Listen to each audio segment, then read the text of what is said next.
திருப்பத்தூர் மாவட்டம் மின்னூர் கிராமத்தில் புதியதாக திறக்கப்பட்ட இலங்கை தமிழர் குடியிருப்பு சேதமடைந்ததாக புகார் எழுந்த நிலையில் அதனை அமைச்சர் ஏவா வேலு திட்டவட்டமாக மறுத்துள்ளார்.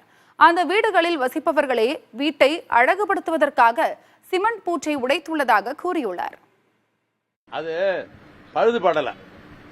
நான் உடனே அந்த செய்தியை ஒரு சமூக வலைத்தளத்தில் பார்த்துட்டு உடனே மாவட்ட ஆட்சித்தலைவர் தொடர்பு கொண்டேன். மாவட்ட ஆட்சித்தலைவர் நேரடியாக அந்த இடத்துக்கு போனார்.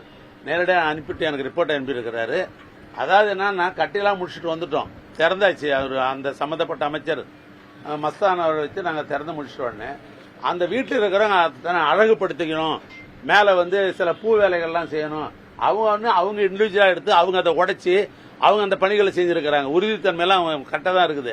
அப்ப அந்த உடைச்சிட்டு அவங்க அந்த அழகுபடுத்துறதுக்காக ஒருத்தர் அது செய்யற பொழுது அது ஒரு படத்தை எடுத்து போட்டு இது பாரு வீரலா இருக்குது அப்படின்னு போட்டாங்களே ஒழிய சோசியல் மீடியாவில் ஒழிய அது அன்ல உண்மையா அல்ல. நேற்று கலெக்டர் அவர்களும் பார்த்துட்டாங்க. என்கிட்ட இன்னும் சொன்னாக்கா மீதி வீடையும் செக் பண்ணுங்கன்னா எல்லாத்தையும் பார்த்துட்டு ரிப்போர்ட் அனுப்பிச்சிட்டார். எல்லாம் சிறப்பா இருக்குதுன்னு சொல்றாரு. முடிஞ்சா என்னோட அதையும் உங்ககிட்ட நான் காட்டுறேன்.